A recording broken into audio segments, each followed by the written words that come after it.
to call the meeting to order at 2:04 PM. Seeger, roll call, please. District 20, Here. District 25, Here. District 33, District 34, Here. District 45, Here. District 48, Here. District 58, District 60, Here. District 63, Here. District 66, Here. District 68, Here. District 88, Here. District 94, Here. District 99, District 180, District 201, District 202, District 205. Here. We have a quorum. District 99. Present count. Sorry, I'm like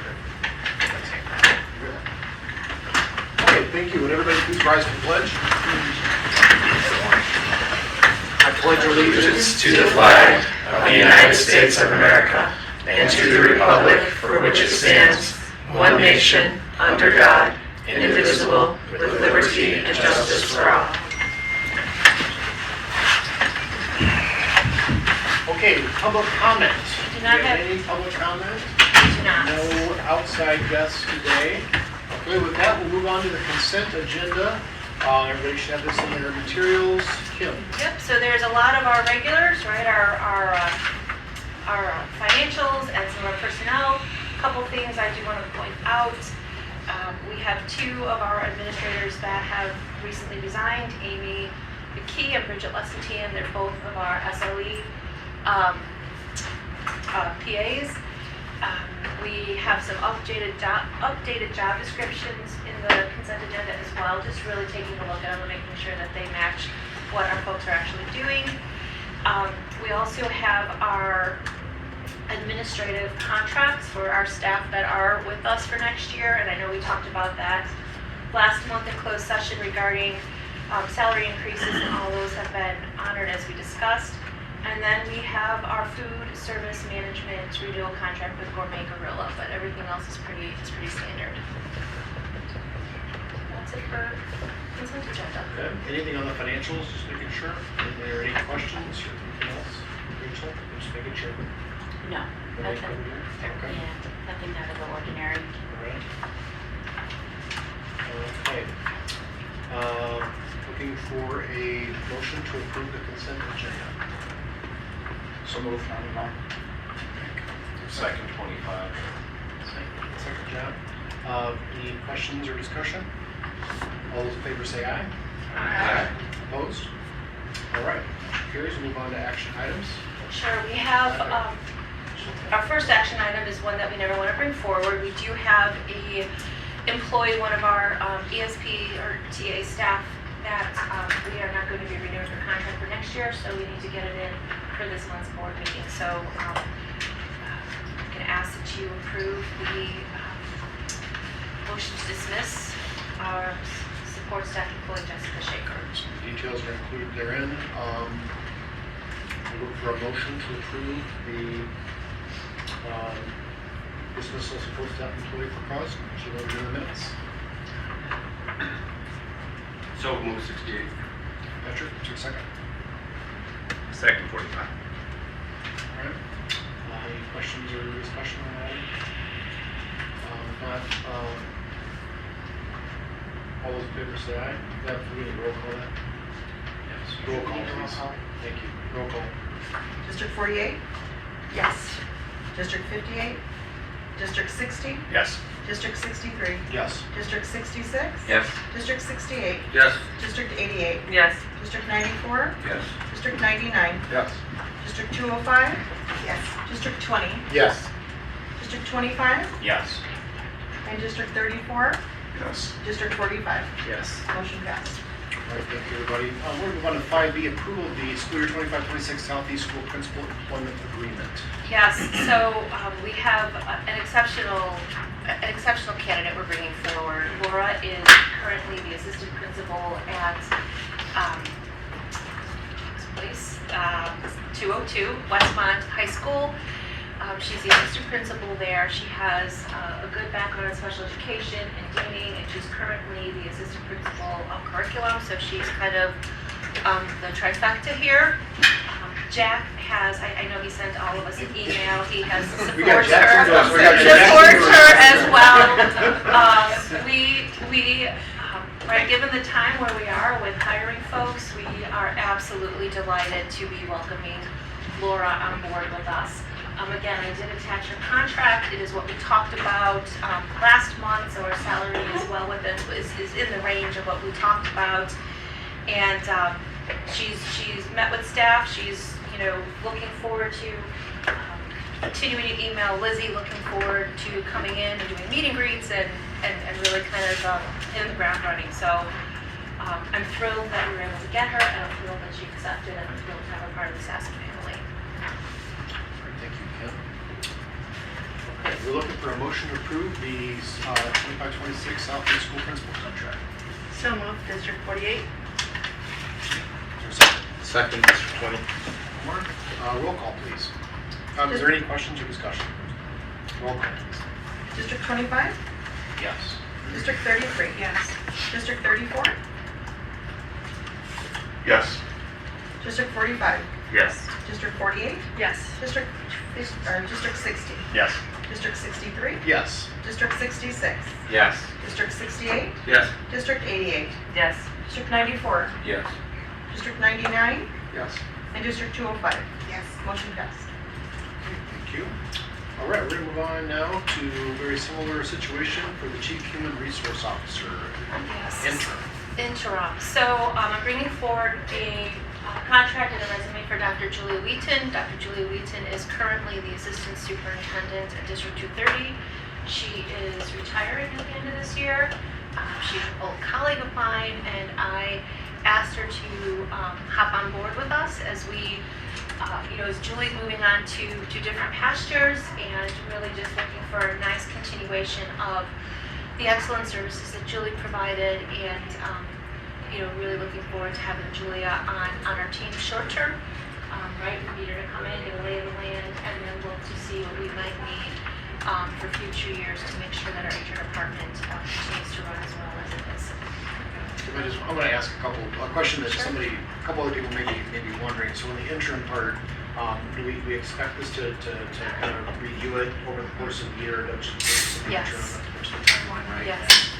Kind of see where we're at. Yes. Later next year. Yes. I'm not good at reading tea leaves. What exactly does that mean? So does that mean that there's no potential for not needing this position? No. Or changing it, or? No, we changed it to IMRF this time around. One, for two reasons. One, I need somebody over the summer to do onboarding, and if I were to bring in Dr. Wheaton, she would not be able to do that through TRS. So we looked at doing that through IMRF, and honestly, I think we have some staff currently on staff that would be awesome in this position, and they're not ready for that yet, but we're working on schedules to allow folks to cross-train and support Dr. Wheaton in this role, where I'm kind of reading tea leaves, thinking that we would have somebody already not in TRS that would be able to complete that role. But not before the end of the school year? Oh So gosh, this is no. a full This is a full school year, Okay. yes. Yes, absolutely.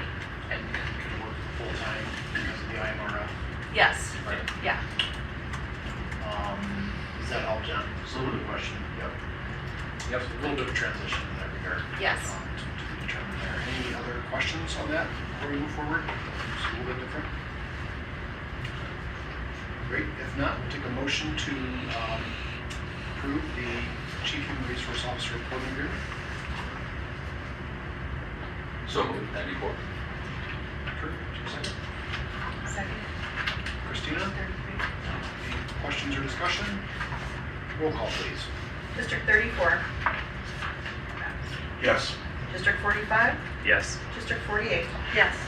District 60? Yes. District 63? Yes. District 66? Yes. District 68? Yes. District 88? Yes.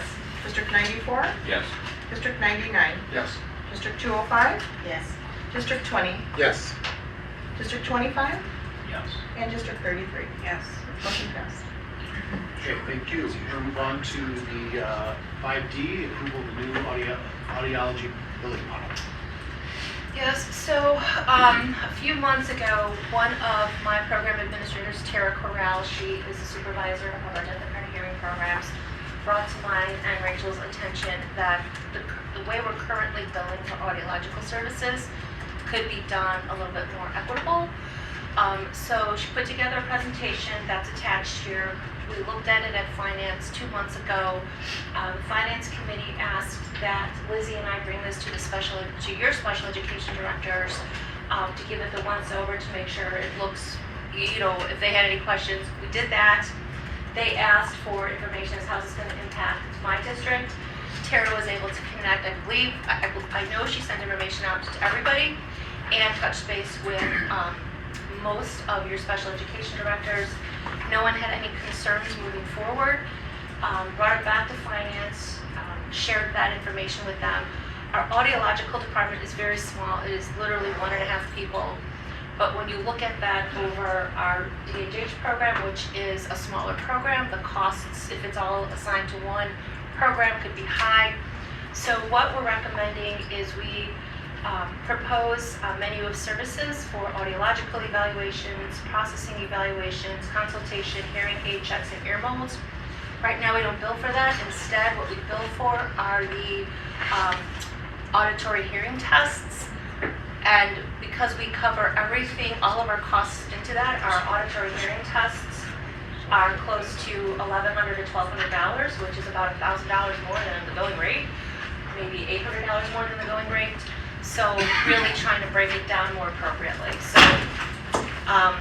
we're recommending the menu of services, and we're also recommending Dr. Kanuga is our audiologist, and we're looking at taking her salary and spreading it out a little bit more unilaterally between the 3 programs that she supports, our deaf and hard of hearing program, our deaf and hard of hearing itinerants, and then the audiological department. So again, we're talking minimal money in the grand scheme of our budget, but in a way for us to continue to be transparent and folks actually know what they're paying for, this is much more transparent and frankly more equitable. So again, we studied it, we feel very confident with moving forward with this, and your special ed directors have all the impacts on what it will be to your districts, and again, we didn't get any feedback, so recommending moving forward with that for next year. If there's any questions, Rachel and I could address them for you further. Anything else or any other color from the finance committee as far as that goes? Everybody understand what we're doing here? I know it's a small item, but it's a change, so I want to make sure everybody understands it. Anything else on this one?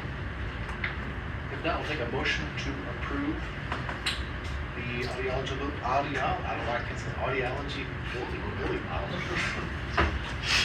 Move to approve 68. Second. Questions or discussion? If not, roll call please. District 94, Yes. District 99, Yes. District 205. Yes. District 20, Yes. District 25, Yes. District 33, Yes. District 34, Yes. District 45, Yes. District 48, Yes. District 58, Yes. District 60, Yes. District 63, Yes. District 66, Yes. District 68, Yes. District 88. Yes. Motion passed. Thank you. All right, everybody, we're moving on to discussion and information. FOIA request from Deltec. Yeah, Require? just items A and B are 2 FOIA requests. One is from Deltec, one is from Northwestern University. Rachel pulled all the information that we had and submitted that to both agencies. We're just sharing that information with you. It's nothing that is of significant concern to us. It's a regular FOIA request. Information. All right, any questions on that, on A and B? Move on to the enrollment report. Our enrollment is holding steady. You have the information there. It's the end of the year. Right, we know kids are, this is a really tough time for kids. We're trying, right, really not to take more students in because we know that the transition for the next couple of weeks would be hard. And we also know that if we need to work with a couple districts on that, we will do that as well. But our enrollment continues to hold pretty steady for our students, with our students. questions on that? Queries on that? All right. Human resources staffing. Yep. Anything on top of that? Human Resources, we currently have 17 openings, which is down from 16 last month. Again, these are the majority of these folks are one-to-ones or our classroom assistants. Working with contractual agencies, it really is quite the revolving door. Just informational, we have put kind of a stop on hiring any more people. If folks were to leave, we're not going to post for any type of other contractual positions. The only thing that Rachel and I have discussed approving, we're currently in the process of interviewing for teachers and for TAs for next year, and we've had some pretty good candidates for teacher assistants coming in. They want to start working now, so we're onboarding them, we're getting them on. We have 17 openings, we're not going to go over that, but we really want to bring those folks on, get them trained now, and have them start with us next year, so to eliminate the need for us to do as many contractual folks as we are. And working for us. Oh, absolutely. Contractual. Okay. Correct, Yeah, that's correct. great. All right, questions on the staffing? That I want to come to that working for us because everyone we approved for today came from a contract agency. And I know when we talked about the facilities report, the big cut in the cost was not having any from a contract agency. And I just question how one makes that jump long term. And I think we have to continue to monitor that if that's going to be a piece because, we can't be hiring 10 contracted people and then think it's magically going to go to zero. So the fact that you are bringing people that are going to be at least SACIT employees, it's the first time in a while, that at least needs some credence to that cut being available, actually doable.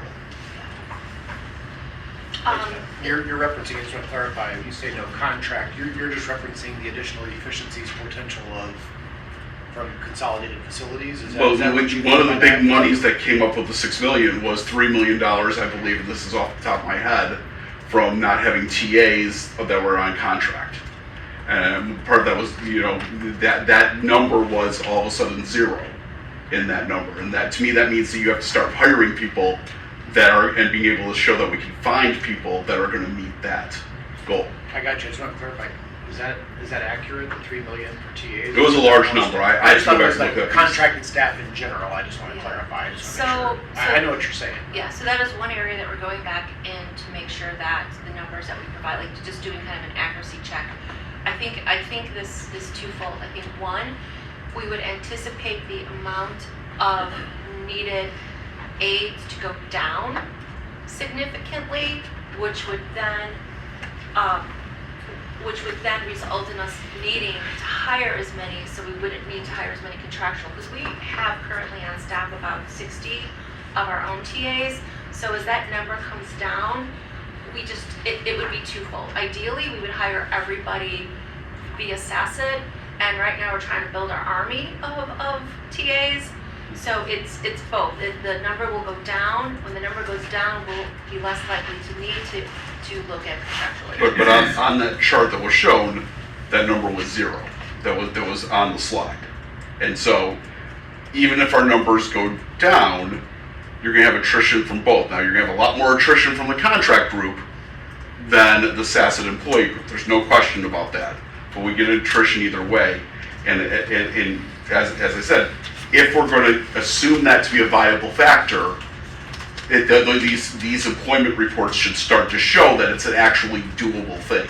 Because the first thing I looked for, because this is the first meeting after that discussion, was looking at where all the paraprofessionals were coming from, and every single one of them was coming from a contract agency. And they just cost a lot more. Yes, they do. So obviously we want to hire our own, to your point, however our facilities are, we want to hire our own staff wherever we can. We're making progress in that regard, because that's definitely a lot more efficient use of our funds for sure, right? Yes. Okay, very good. All right. Committee? Committee reports, facility meeting, facility committee met March 25th. It seems like forever ago, but a couple weeks ago. One of the big kind of aha moment that we had was let's really go out and exhaust properties that are already existing that may be vacant. So, there's a lot of property over in the industrial area over here, working with, just looking for properties that already exist that meet our specifications, parking and whatnot. I know I sent an email out 2 weeks ago, maybe asking if you guys work with commercial agencies or you know of land or property in your area. Sometimes you're the first to hear about that. Please share with me and we'll pursue that. So before we start getting into looking for land that is vacant, we'd really like to explore buildings that are already in existence that we can reconstruct to meet the needs of our students. So that's what we're working on now. I think we also, just to update the group, we've sort of shifted away from the notion of construct a building Yes. that's used. Yes. Yeah. Matt, to your point, right? My administrative team and I are going to go back, review the cost analysis, ensure accuracy, and really put in costs for operational services, because that was one piece that was missing. So if we have a larger building, more operational costs and so forth. So moving forward, again, we're continuing to work with PMA for funding options, exhausting existing properties, and then going back and looking at that cost analysis and adding a couple more columns to it. So we'll be sharing that out. We don't have another meeting scheduled. When we schedule one, we'll be working on that. So that's where we're at with that. Can I follow up on that? Of course. So Kim said something a couple things really important in there. One of them is the collective knowledge in this room. We all know what's going on in our school districts very well. School board members, your local community contacts, business relationships we have in our communities, whatever it takes. So looking at that map, Omar being on the very north end and myself and a couple being on the very south end, probably going to be located right in those locations, but there's that big area in the middle. It could be inside our districts or not, so we know the lay of the land here. I think keeping an eye out and doing whatever it takes to be aware. We just did some Google searching, I think, during that meeting, if I'm not mistaken. I still have all those tabs open. I never shut them down. There's big commercial buildings that meet or exceed our square footage potentially with a change in the work world and the corporate world that are a couple 100,000 square feet, and you could buy for $8.5 million on paper at a glance on commercial real estate sites, right? So there's a lot more due diligence that needs to happen, but it's things like that, and being aware of that, where who knows what the potential could be there. So I think that's the point. And so the people in this room and all of our network and business contacts tap into that and see what's out there, even if it doesn't exist inside our districts, but it's somewhere in the big ocean there in the middle. Our island, there is an ocean. I'm not sure we're islands, it is an ocean, I don't know. But really, really important to keep us moving on this if that is a potential direction. But first we'd have to identify a potential location. This is a big deal, and what we have is not sustainable, and we're going to have to address it. So the more input we get into that, the better. I just want to share that. And I know we don't want to get into all of the context, but one group that keeps coming up to my attention is Choose DuPage and their knowledge of bringing industry in and their knowledge of buildings. So I don't know if that might be a nice kind of grandfather group to look at in terms of their knowledge of buildings and facilities and things like that for all of DuPage County. So I don't know if anybody has contacts with them, but I've heard it in multiple circles about, reach out to DuPage, Choose DuPage, contact Choose DuPage. They're a great resource for knowledge about those things. They actually have a site that I shared with Kim that it's the property finder, that you can submit. That's right. Awesome. Thank you. Highly recommend. That's exactly the kind of thing. Just one little lead, the right time to be meant to be, just like for buying a house, right? Just Yes. the right timing. Yes. So thank you. And then finance, we met last week. We brought in a tentative budget, and we're going to go back to the drawing board next week. And that's not back to the drawing board, just doing some tweaks. So we don't have a tentative budget today to share, but we will at our next May meeting. And then we'll get it approved, hopefully in June. And then again, we review the audiological building model. May I on committees? I'll do one Yes. more thing here real quick. So this kind of came up just yesterday, and I'm going to drop one on Kim here, but we were, Cindy, Kim and I were having a conversation, and this is just a good time to remind everybody first and I'll tie the second part into this. Really important that if your board member is changing, whether it's 2-year and already was, or like in my case, my board rep for SASSA governing board I'm talking, is actually getting off the board because she got elected to the high school board. So we're gonna have to appoint a new one. So you got to do that by, if you don't do it in April, your reorganization meeting, do it by May, because May 28th, right, is our governing board's when? May 20th. It is, sorry. Yeah, that's okay. May 28th at what time? 6:30. 6:30. 6:30. Got to have a quorum, and it's important. There's 3 meetings a year, so please just be mindful of that and know from Cindy or Kim's communications. With that said, we were kind of talking about it, and we pulled up the bylaws, and since we made all the big changes to our bylaws a couple years ago to restructure our governance, we probably need to do, and I just suggested to Kim and Singa, not now, there's too much going on, these guys have a lot on their plate, but I think we should, in the coming months or in 2025, refresh our bylaws, because we have a lot of transition language with our board that kept school board members on for a period of time. If you recall, there was some of that language for our long-term board members who had been here forever. So that needs to be corrected. So every couple of years, 2-3 years, probably it gets done. But I would just suggest that with this board, we do a bylaw refresh. Previously, that was our policies and not policy, procedures and committee or whatever that we did our work that led to this board ultimately. So I just wanted to share that's another thing. I think that was kind of an ad hoc committee that we did before. So maybe that's something we could just kind of want to bring it to everybody's attention and just know I think it's something important we do. And when we do, I think it'll be really good for all the districts to get their eyes on the bylaws. Not to mention facility-wise, if we talk about financing or whatever, it's really important to have a handle on those bylaws. They're pretty simple. It's just a few pages and pretty straightforward, but we're going to need to erase some of that old language and put this in to match our practice. Yes. Does that make sense? Yes. I know you're on it. I just wanted to say it for everybody's benefit. Thank you. Sure. Mark, Kim, when is that governor's board meeting? Just so we can tell the board member. What, I know it's the 28th. What time? 6:30. Right here, right? Yes. Yep, Wednesday, 28th, 6:30. So yeah, if you've got a governing board member, great, but if you're like me and half of us in this room and need to appoint one, half or more, we just got to be mindful of that and get them lined up and your backup, and to clarify that this is an example where the bylaws are a little funny. Only sitting superintendents can sit on the board of directors, but yet our transition bylaw language is a little funky and it makes it sound like you could appoint someone. So we got that, we talked it through and got it squared away. We need to make sure our language is clean for 2 years from now or whenever, okay? And I know that when I sent this out, I believe the resolution that I sent to you asked for a board of directors alternate. We do not need a board of If directors you guys could alternate. resend that with the Yes, I will refresh do that. with just, that's what comes. I was gonna That's the do start of that. this whole conversation. Yeah, I was gonna do that after today, because I didn't send things out. I just want to be particular with what I sent out, so I'll get that out today or tomorrow. So I can sort of say it more, so the board of directors will no longer need an alternate. Correct. The governance board, would you still then recommend an alternate? Yes. Okay. Yes. Because Pat, great question. So there's no replacement for us as city superintendents, even though there's a little language that I think got left behind in there technically. It's an easy cleanup, but there's other parts of the bylaws that say it's sitting superintendent or interim, right? So we all know that, but they'll clean that up in the board resolution soon, right? Because we're all getting ready for our meetings.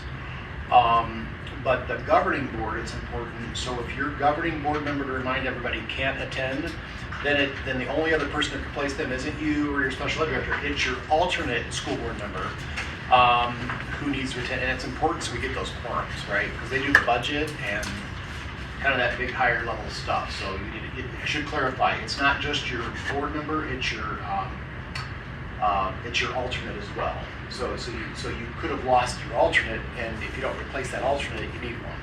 And it's board resolution, which I think is unnecessary, but whatever. That's what the bylaws say. So does that help? Yes, thank you. Yep. All right, strategic plan update, our retention and recruitment. We are in the midst of recruiting as everybody else is. I will say we have some really strong candidates. We had great candidates for our administrative team. Lizzie and I were talking. We think that Some of the folks that we had already interviewed would be excellent for some of our compliance managers. And then a couple of our other PAs have been just really interviewing every day, just trying to get all of our teachers ready to go for the next year. Under programs, we are in the process of finalizing our assignments for next year. Part of me is very hesitant to get this out until after all of our leases are approved next month.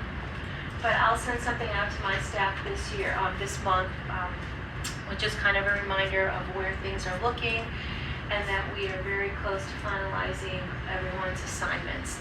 We have a pretty good idea of what they're going to look like, but again, I'm really trying to be very cognizant because there are a lot of moves, and we just want to make sure that we're handling this delicately with the staff that are impacted. We are finalizing some contracts for some consultants next year. We're going to be working with Dr. Mark Dixon over at Southeast and with Safety First, who's the consultant? And FTF consultants to help with some of our SLE programs that are slated over at Winfield. So we'll follow our contract and break contracts here as need be. And then next month I'm going to ask Lizzie to kind of do an overview of our programs and where we're going with them. And then I just put in there, we'll present next month where, some of the exciting things that we're doing for next year in programs. Communication, so we hit it out of the park last month, man, with the SACID newsletter. Folks were all abuzz with the restructuring and the new admin positions and so forth. So 550 people viewed the newsletter. We hosted a town hall. We had about 250 people watch or attend the town hall. So, we're invested. So a lot of follow-up after today's meeting. They want to know who's going to be in these positions, what is it going to look like, what does that mean for me? So we'll be communicating all that out. Some dates to remember, the 28th, on Sunday, we have our community walk at Herrick Lake. All of our SACID families have been invited to attend. You, of course, are more than welcome. We're going to get there 10 o'clock, Lizzie? 10 till noon. 10 to noon. One of the pieces of feedback we received back from our parents is we just want a space for us to go with our kids and not have to worry about them, being kids. We also have our Rich Laren Day on May 2nd. That's held in St. James. I know many of your districts are also attending with us. We have about 500 kids currently signed up. It is quite the day. 600? Thank you. All right. Friday, the following Friday, May 9th, is our SACID End of Year Picnic. We're going to be doing that at Southeast. And then May 17th is our SACID Family Appreciation Night at DuPage Children's Museum. So our families and students, EC to 5th grade, are invited, no cost to them. So we're excited about getting our families involved in a different way.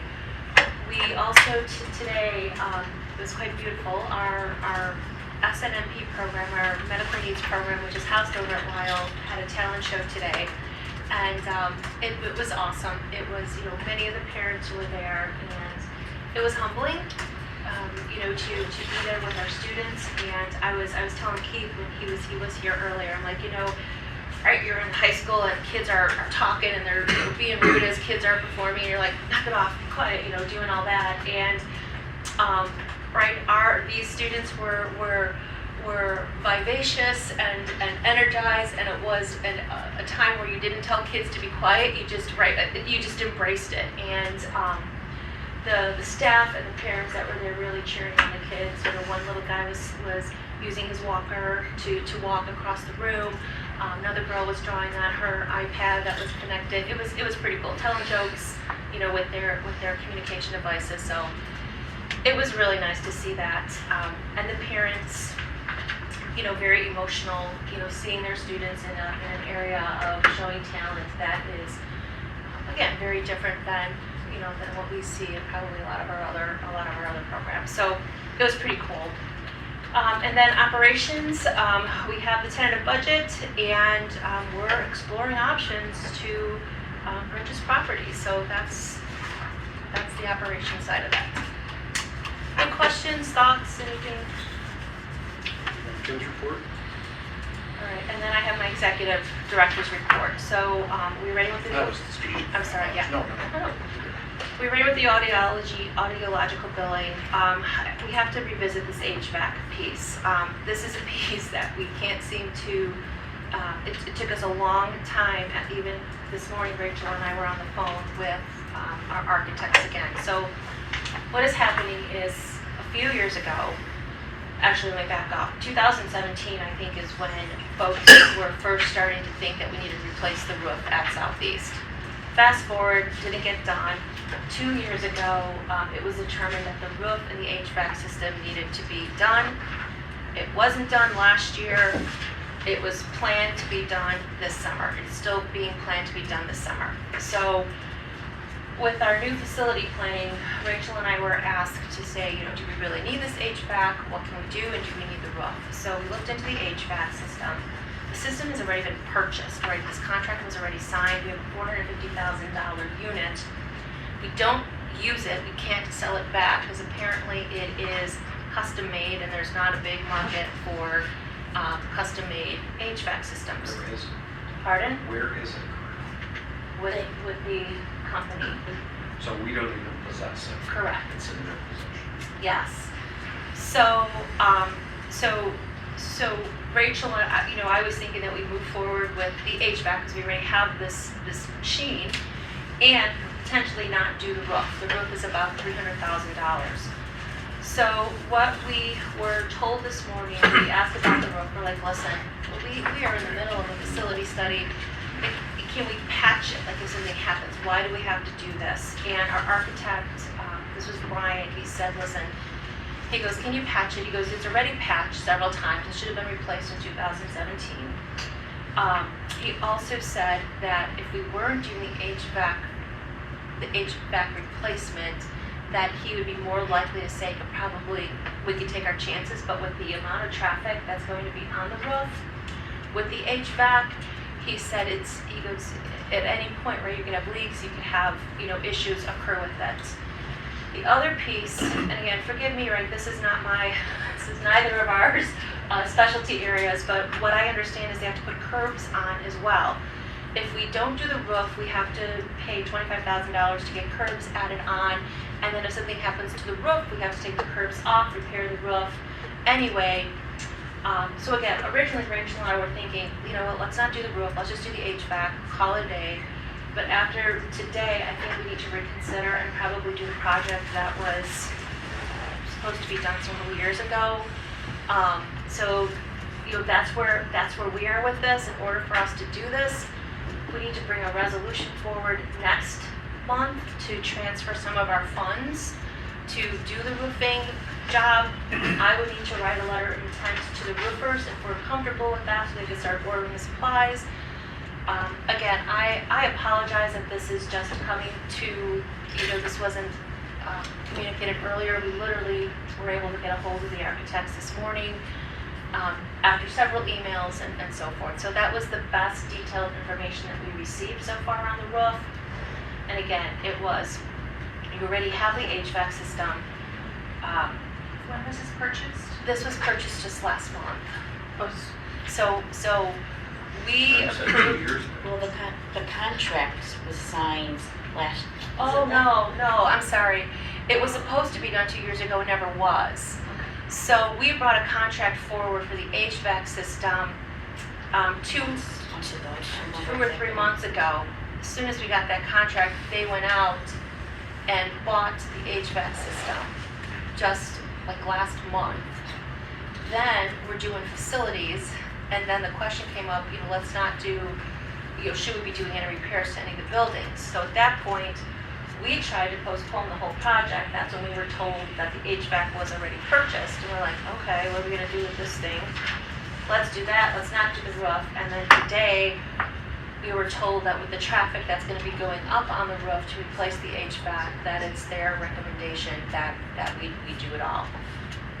2 years ago came up with, it was supposed to be done 2 years ago, Christine, and it never was. But during facilities, did we know that it had been purchased at that time? Did we know that it had been, when we were in the facility committee?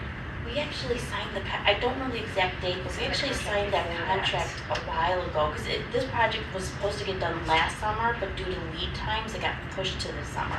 That's what I was gonna ask. Yeah, I may not be the only one with this question, or maybe some of us that were here before, because I thought you said about a couple of years ago. So that was, the expectation that was gonna be done in summer of '24. Lead time pushed it off, can't do it when school's in session. So that's where we are. We just weren't, But we either didn't know or mindful Yeah. of thinking about it, of course, you know, understandable. Originally, when the work was approved to be done, which would have been last school year, that did not include the roofing project, the re-roof, that was just the mechanicals, correct? For the HVAC system. At that point, it was discussed if we should replace the roof, and it was approved, but for some reason, Archon just had the bid opening for the roof 2 months ago. That was the 2 months ago, was the roofing. So the contract still for the roofing, we will still have to bring that forward. So based on Kim's report, you made the reference to the cost to complete the project is estimated to be close to $900,000. Is that a combination of the re-roof and the installation of the mechanical system? Or is the $450,000 include installation? You took the 450,000 out. You backed it out of that. Yeah, the 450,000 is already paid, it's another $900,000 to finish the HVAC, and I didn't put the roof in here because I didn't think we'd be bringing forward the roof, and the roof is an additional $300,000. So we, So it's a So large the cost for project. the mechanical, the complete HVAC system was $1.3 million? It was actually 1.7 for the, it included That's replacing, insane. it included replacing plenums, 3 rooftop units, and an air handler. basically addressing the entire school. It's a complete renovation of the entire HVAC. This isn't just a rooftop mechanical system. There's no way. And I was here last year representing 94, and I don't remember any of those conversations. I remember the conversation about mechanical units on the roof. I don't remember the cost of $1.7 million. I think, I'm the same as you, John, and I was here every time, like I think you were. I think it was because it was brought in different pieces, like it wasn't all together, I think is part of this. I guess one question I have, so just looking at your notes, I want to clarify, back to John's question. The mechanicals of 450, we've already bought and paid for. Yes. They're ours, we own it, it's just sitting. Those on are just the RTUs, that's not Right. all of the rest of the HVAC. And I don't think that's the total for the HVAC units either. Right. That is just what we've paid so far. That's what John is saying. It might be certain components, but it's not the whole job, it's not everything. It's just some of the equipment, at least some of the equipment, right? Is what we have. So then on that 900,000 number, the work to complete, we still have a 900. So when in my head, I was thinking 1.35, then I heard 1.7. So do we know what that other 3.5 is?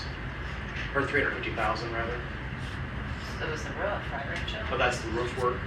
Hold on, let me. Yeah, And that would give me an answer. That's what I don't was want to thinking. misspeak. No, it's okay. Can we just get that Yeah, we're- outside of it? I mean, Yeah. we're just spinning our wheels here. I know. We're not being asked to Give vote the on team it. time to just write it up, send us a detailed memo of everything that happened and everything that's here. I mean, you're not asking for action No, tonight, they're not asking, so- they're not asking for action. But I do think, I agree, Hank, but I think if we're gonna drop $1.5 million while we're doing the facility thing, I think it's, I appreciate you guys, this happened before you. Kim, I just wanna make sure we know what we're doing here, because here's the question I'm gonna ask. Is the roof because we're worried about leaks, or is there a structural concern? Because here's the thing, I'd rather call a roofer out to fix a leak, which can be done, we've all had to do that, than if there's a structural concern until we get a little farther in our facility study. I don't know how we stop the HVAC. Again, this could be a facilities discussion, I don't want to micromanage or whatever, but we're in the mid-million plus range. I just want to make sure we're not doing something that's unnecessary out of this, because we're all paying for it. Right, and if we already have $500,000 at sunk cost, that still doesn't, we're okay okay spending another $1 million to Right, right. install it. And That's a larger facility discussion too. We're dropping 2 million in an existing facility. yeah, no, They're not committed to staying with that facility. Everyone Exactly. else is off the books. Right. That's why I Yeah, know how that's- some of you are thinking, and that's Yeah. why I'm bringing this up. I think it's important to separate the recommended versus this is what we essentially have to do. Because in 6 months, we're probably gonna have answers to a lot of our future of our facilities. And it may be such that, hey, we can move and keep this rolling. I don't know. I'm not trying to be a pain in the ass here, I'm sorry, but I can feel in the room here, there's no doubt. There's other people thinking the same way I am, and that's a chunk of money to throw at this until we know for sure what's going on. Sorry for swearing over there. You should reconvene as quickly as possible the facilities committee, get everybody together, have your architect present, and talk about both the HVAC project part of it and the roofing project part of it, and make sure that the committee thoroughly understands not only the history of what's already been spent, but what the essential needs are, because that's crazy money for one building for just the HVAC project. Okay. I've done this on 9 different buildings, a couple of them multiple times over 20 years, and those numbers are insane. Okay. That makes no sense to me. Like, and if you guys don't, if this isn't your thing, I respect that, but then you have to have your architect sitting with the committee, talking about it, so, because they certainly will understand it. Yes. So we tried, yes, and is there, let me ask this group, just asking as another reference, because when we spoke with our architect, they were recommending we do this. They're like, because we asked, we were pretty straightforward, like, listen, I need to know, are we, can we patch leaks? Like, what is this? And our architect told us, listen, he goes, if you weren't doing the HVAC, we would think you would be able to do that. I love the idea of having VP or Brian come to the facility committee, because I feel like I'm not doing a service representing or reiterating what he has told us. We need to do a call too. But again, Kurt hit it right on the Yes. head. If you're gonna be investing this much money in a facility, unless you are positive that you're gonna sell that facility and the value of it is Yes. gonna significantly rise and you're not gonna lose money, there's no way you can justify Yeah. spending this money. Yeah. And that's not, BP isn't gonna connect with that. He'll understand what the structural needs are, what the lifespan, expected lifespan is, what the issues might be. So of course he's gonna recommend that you do the roof because it's exceeded its lifespan. And that's why I want to separate, I'm sorry, I just want to say, that's where, to my point, John, I want to separate the recommendation from an absolute essential have to. I would rather figure out what to do with $450,000 on equipment that we bought and paid for than look back and go, oh, now we've got a different feeling of commitment to a building that may or may not meet our needs that we just dropped $2 billion into. Right, so whether we have a formal committee or if we're under a quorum and we want to have just a call with a couple people, I want to be on it. So facilities committee, Ken, if you want to fire that up, I think we really, we'll pin, I think we need to pin down. Okay. Just Okay. as a point of reference there, we just approved a $4.6 million project for 9 rooftop units last night at my board meeting. So, there's how many there? But are we separating these? Are we talking about, do we want to move forward with the installation of the HVAC units? And do we need to repair the roof? Because I think we're kind of squishing those together too, and I think both of those, could we consider them separately? Could we say, okay, we got some costs in the units, we understand that, we got to figure out what we're going to do with that. Whether we move forward with that or not, we still have to have a conversation about whether or not the roof needs to be repaired, right? And I understand they said if we're going to do the HVAC, then you got to do the roof.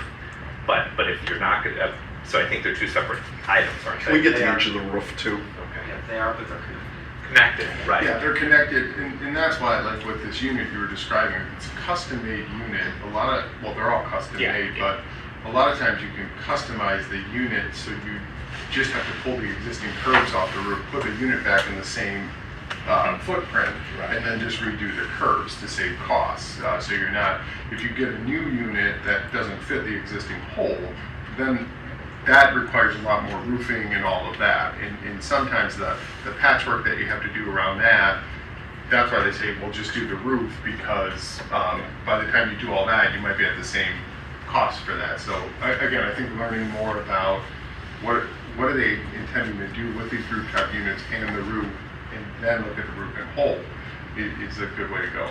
For sure. So to summarize, I think we go back to VP if you can today or tomorrow. The board we want to have a discussion with the facilities committee on the absolute essential necessity of all of it. Roof, tied to HVAC. I want to start with the HVAC, I'll be honest with you. And if we're committed to something, then we need to know what that is. So where are we with all that? And then we would need to either come back to the board or come up with a plan, follow up. I think it's important. Does that make sense to everybody? Facility committee members just be ready to go.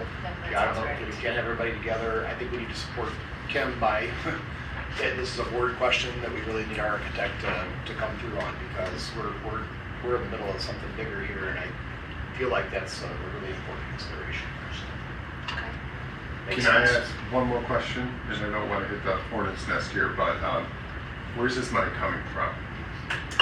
Out of the fund balance. So it was going to be Kevin, if it's not in front of you, it was going to be what Kim was originally suggesting to get this done. What was committed was board resolution in May to transfer from Fund 10 to Fund 20 to use existing funds. So we were going to tap into our existing funds, but All right, I love that plan. We'll get it moving.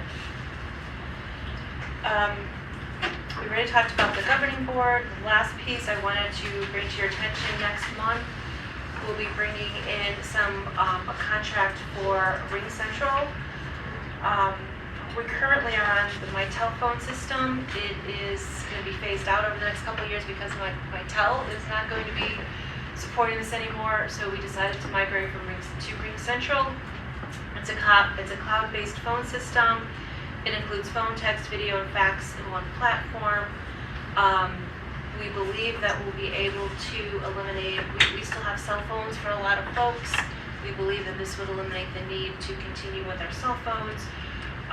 We'll not need to purchase additional phones, but we'll be adding off-site licensed staff with increases of 250 to 300 users. So the cost is approximately $45,000. It's going to be offset by eliminating $18,000 from FirstCom, $10,000 from Amplex, $2,000 from FaxFinder, and potentially $10,000 more from Verizon, which are some of our cell phones. So, it's a better product. Our staff could use it everywhere, and we'll be to bring this forward next month. But wanted to get that out ahead of you before doing so. Any questions on that? questions on that? I'll talk to you outside the meeting about something on that, just from experience.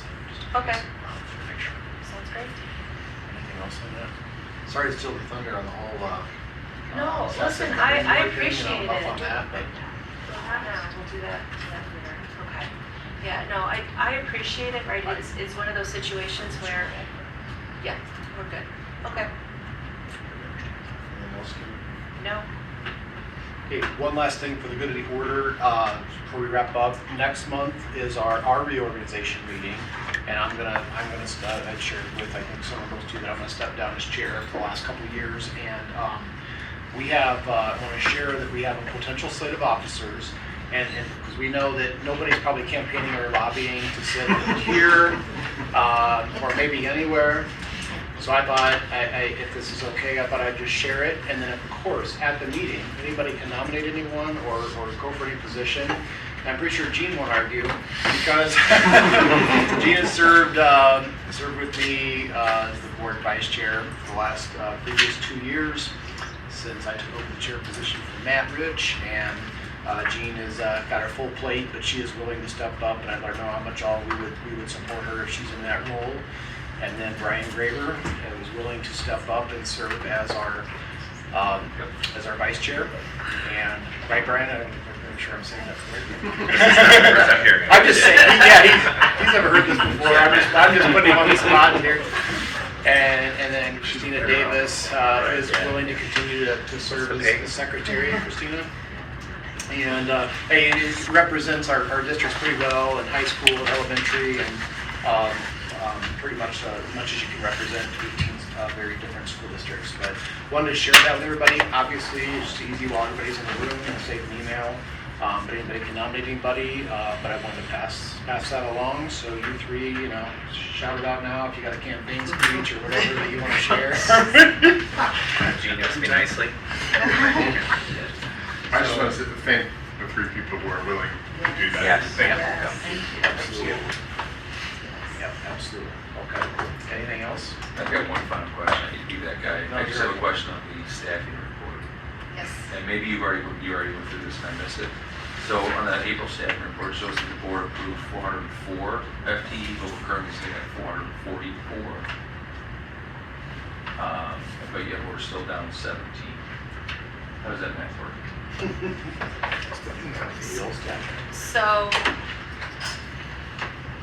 the 404 is what was approved at the beginning of the year.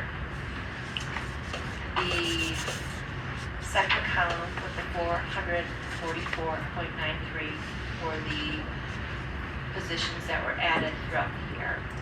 These were mostly our aides, and that was twofold. One, many of the aides were identified via IEP meetings, and we had talked here at the beginning of the year where if it's an IEP need, you didn't need to bring it here for the position to get approved, because we needed to get somebody in there facing the IEP. Should still bring it back to it's that fact. So what we did was brought the candidate forward, but not the position. So the positions were being added. So I would say, a good chunk came from IEPs that were held this year. Another piece of those aides were last year when it was decided, when they were looking at restructuring the programs, they were looking at hiring or putting more folks, decreasing the amount to one-to-one aides and increasing the classroom aides. That did not go through all the way at the end of last year. So what had happened this year is several IEPs were found with one-to-one aides that were not removed, that were not accounted for in the staffing patterns. So the 444 is the current number of staff that we need to fill the positions that we believe we need. 17 of those positions are not filled. My question about that is that I need a better understanding of what we agreed to at the beginning of the year if we increased our staffing 10% without us consciously knowing it. That usually when we approve those pieces within most districts I've been in, you're still within the staffing plan. I guess it's my fault for not checking that it was within the staffing plan. I feel like. But how do we rectify that? I feel like we talked about this though, did we not? I feel like 10% of the staff is a huge difference Well, in it's terms of 10% of number. staff, but it's yeah. Mark, I'm saying I'm not okay with it. I If I'm hearing it I'm correctly. not arguing that. I'm saying that I feel like we talked about that. So the board doesn't approve the additional staff, but it's IEP based. What do we do then? So in a special ed cooperative, so if you add a teaching position, that's probably going to get board approval. We got to have some way to be dynamic as a cooperative, though, to be able to adjust to student needs as the year progresses. And all I'm saying, I'm not disagreeing with you at all. I totally understand. There was discussion at the beginning staffing versus what it looks like at the end. And I think what I hear you say, we need to clarify that, so that's made very clear on what some parameters are going forward. but some of this goes back to the very, very beginning, or even last spring, I feel like, when we were first talking about the staffing plan. And remember, for a long time, we couldn't quite pin down our numbers or where we even were. So we made a lot of progress there, but I hear you. I think it's a good thing to share, and I'm glad, Kurt, you brought it up so that we could talk about what that looks like in the future, so there's some ability of the cooperative to adjust. Yeah, floor and ceiling is a great way to put it. So we can adjust and meet the needs of our kids, because kids move in, kids change, schools add service. Are we gonna wait for a board resolution to add 5 positions the following month? We probably can't do that. So, does that make sense? It- Well, we it can be does, brought along the and process yes. though, right? Yeah, Every yeah, month, yeah. as Yeah, there are well, some no, needs. It's been, but it's been. That's what Yeah. the staffing This report is is for. staffing report each month, it's been there. Then shame on me for just No, not no, no. noticing it. No, Well, that that number stood out. the But staffing in- report's been a in discussion defense for of 2 that years. position, every leadership position I've had, when I've had to add a position, even if there's not time to get the board's approval, in my weekly update, my board hears it and says, we had this new student move in, and we don't have this position, and you'll see this appear as an action item for approving that hire. Yes.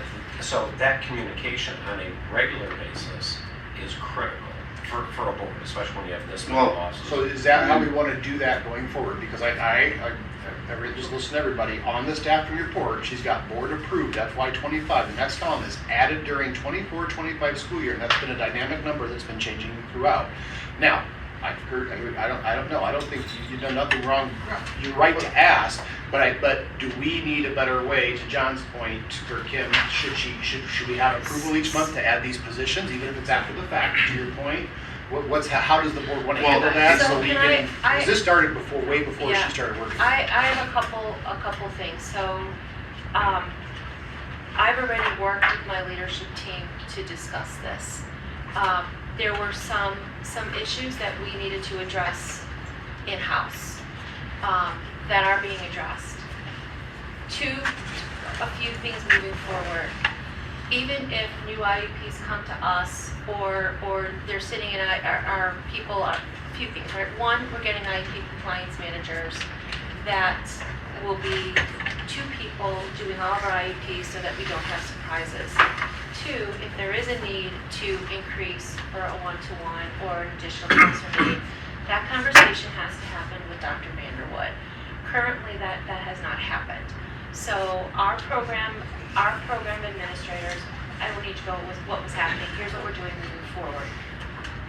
If an IEP is changing where we need to add a one-to-one, it has to be approved by Dr. Vanderwood, it has to be informed to me, and I absolutely will note that in communication.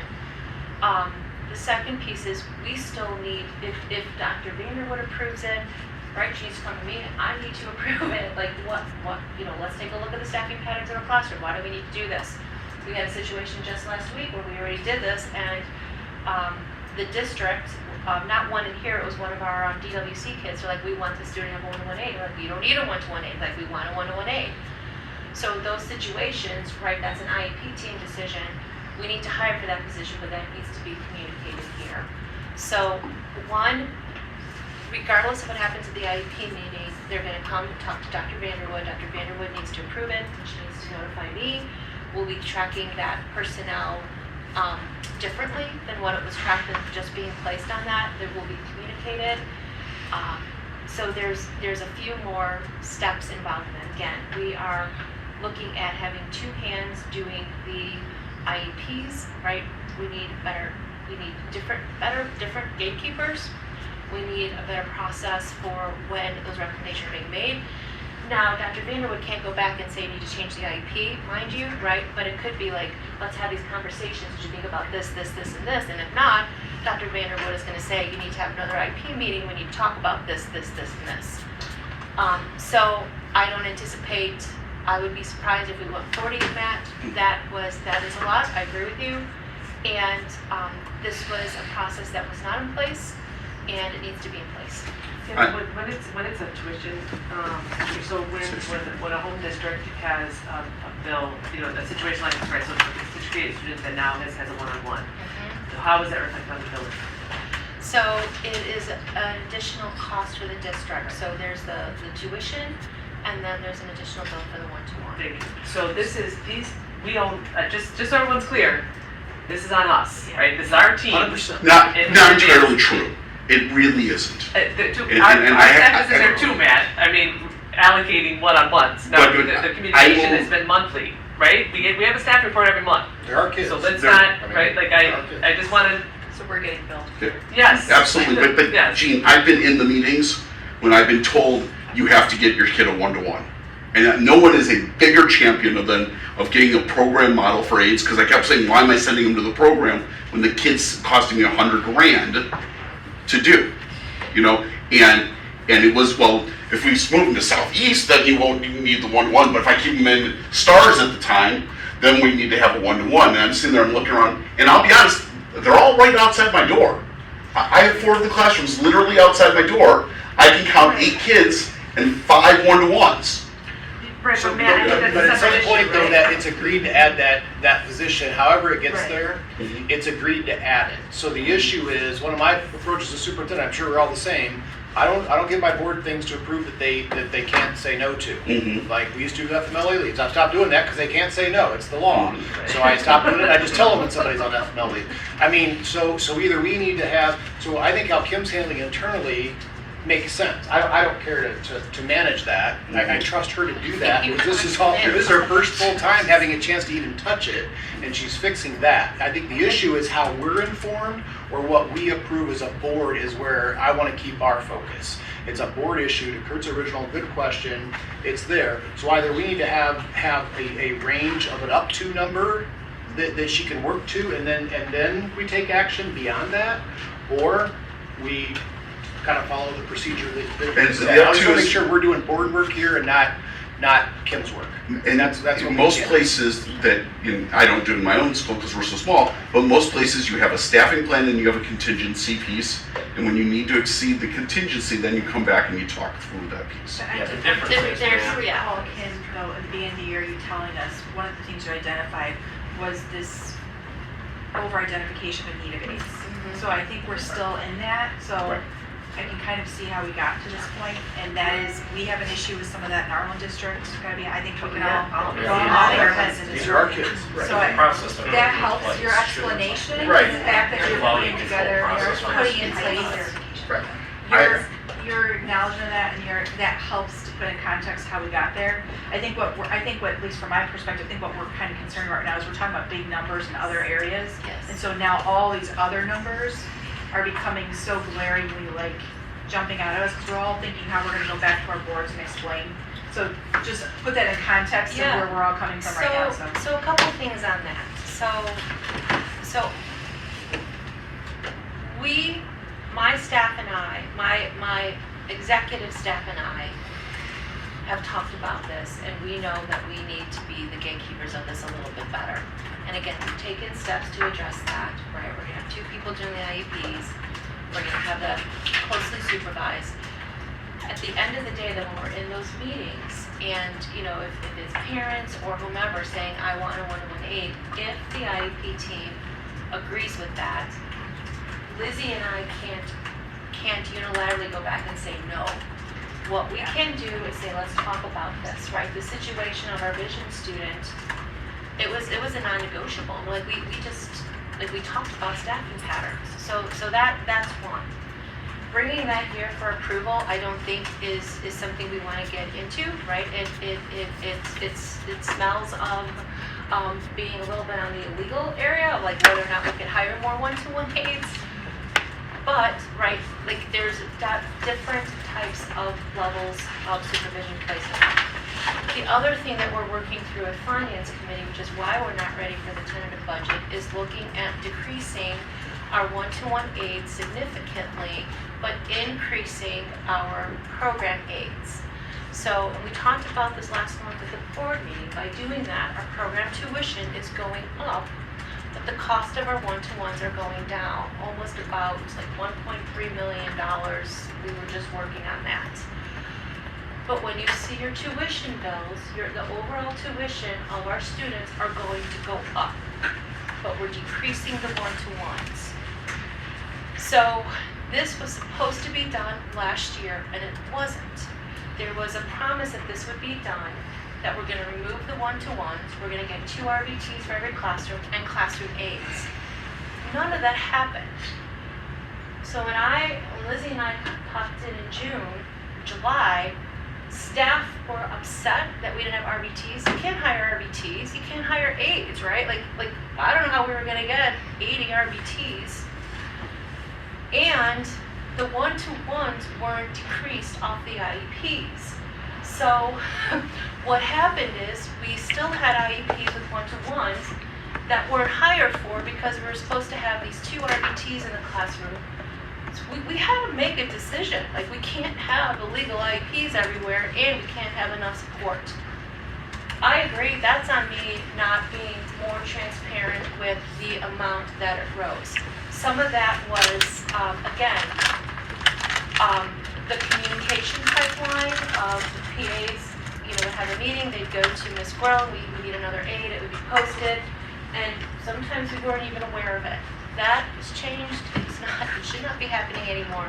And Matt, if I hear of one person telling anyone in this room or any of your administrators that SASC can't take the student unless you put a one-to-one aide with them, we need to know about it immediately, because that language should have stopped already. And if it is still occurring, I need to know about it, and it will be addressed. Like that, when you were mentioning stars, that was before my time, but these are conversations, hard conversations that we have had with the program administrators a lot. And if that is happening, I want to know about it, I want to know specifics, I want to know when, I want to know who was in that meeting, and it will be addressed. So to the issue at hand in terms of that, I think it got we're at accumulation now, end of the year, and we're looking at that 36-8, and I think that's why it's got our attention right now. So I think there's part of this, like, shame on us. It's been there all along. It's been building all along, and we haven't seen it building all along. So I think what we're saying is we can be paying closer attention to that number if things are building, and maybe there's an opportunity to provide some context to, hey, we receive, because then there may be questions about reassignments and reallocation of those types of things. So there's internal processes already happening. We understand that we need to be paying more attention to that building throughout the year, and then there's those opportunities to provide some context to, you're going to see an addition of 8 people this 1 month.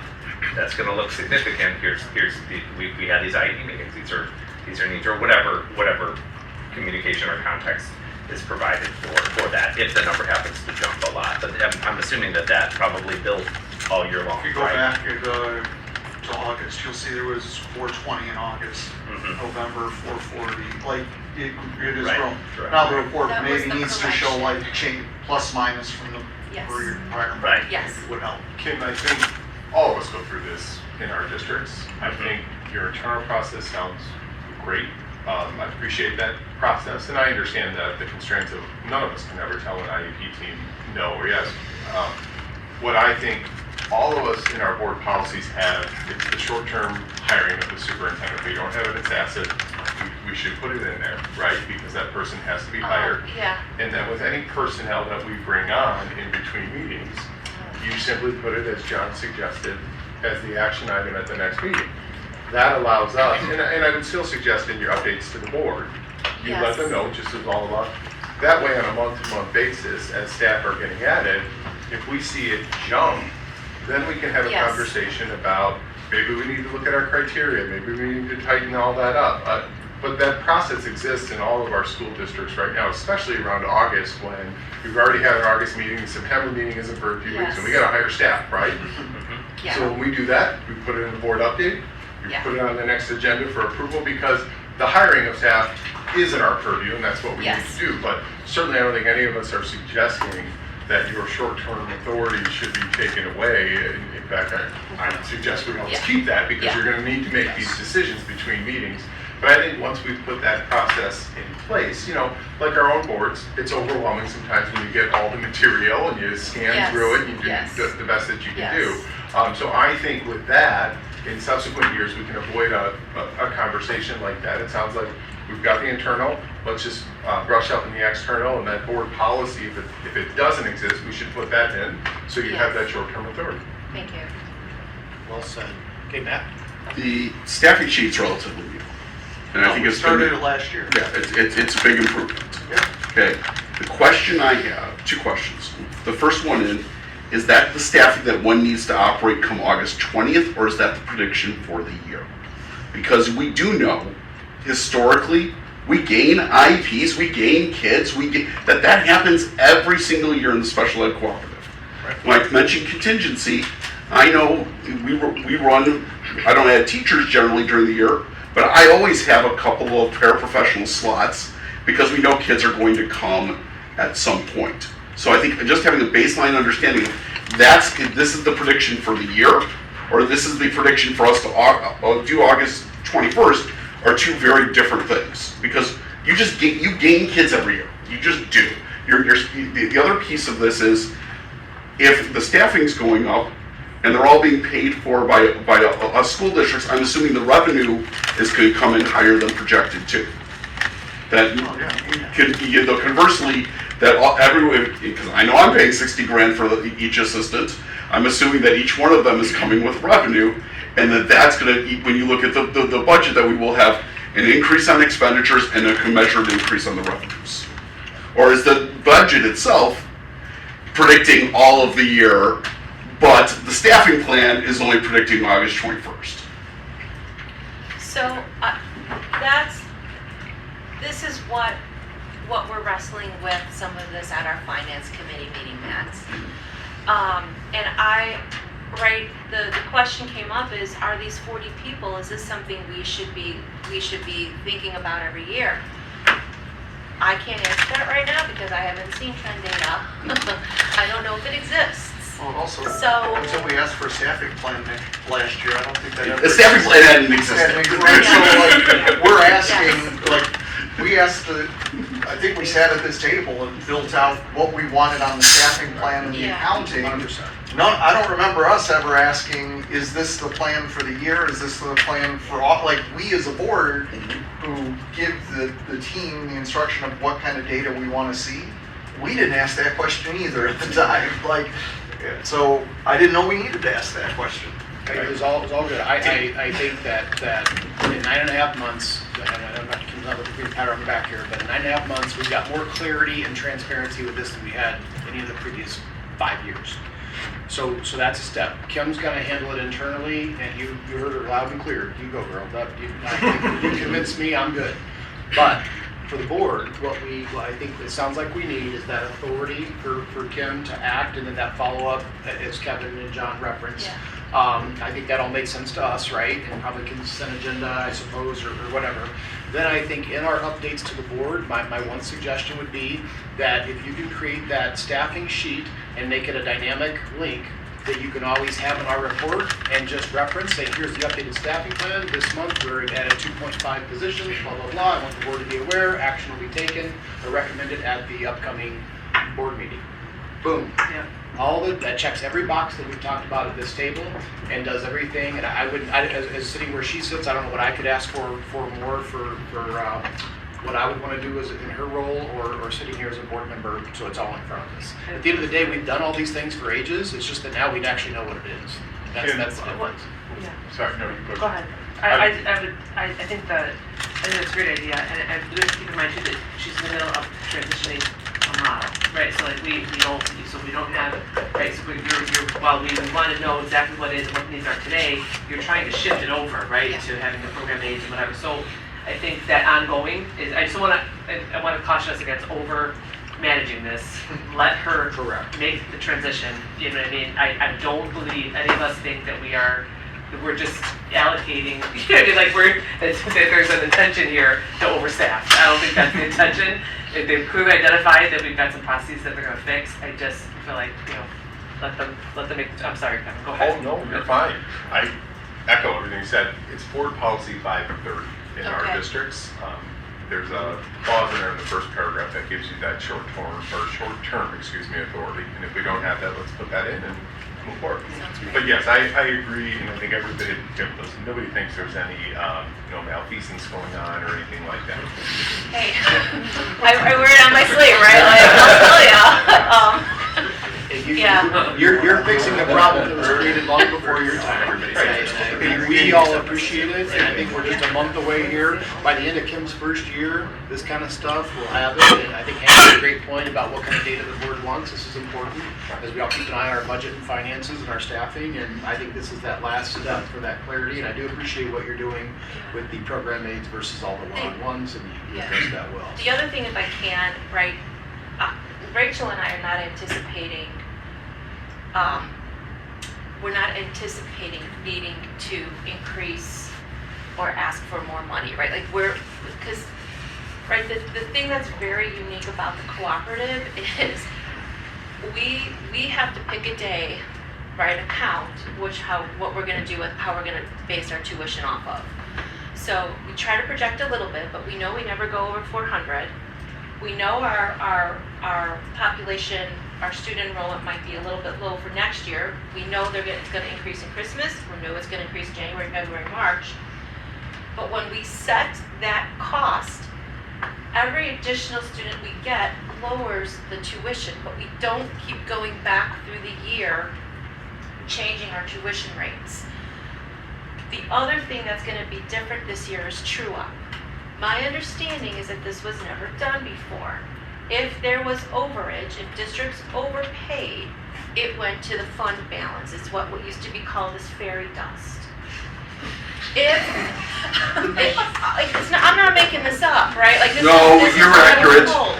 As you got mentioned from the auditors, but. So when there was not enough money to cover the bills, the fairy dust was tapped into to cover that.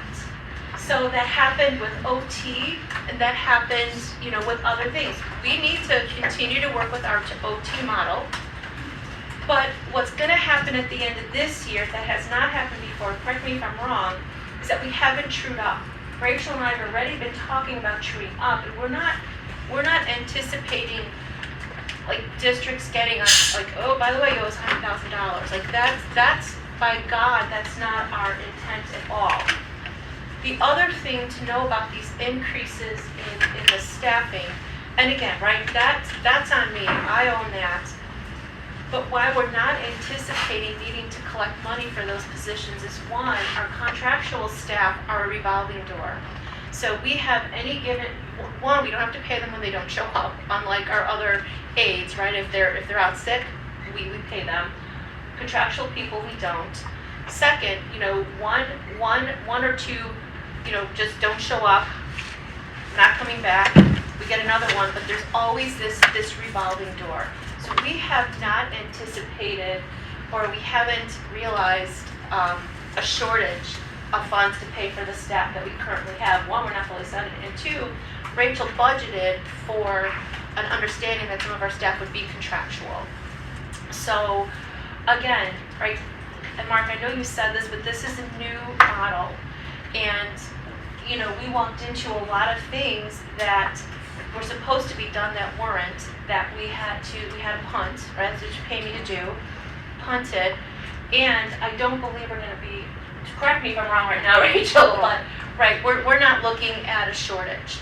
We are looking at, no longer having this fairy dust, but it's more of a true Can I up clarify and two then coming things? back. One, there was true up like 5 or 6 years ago. And one district got hit with a several $100,000 bill in June, after their CSBO had just presented a budget in the black and all of a sudden had a budget in the red.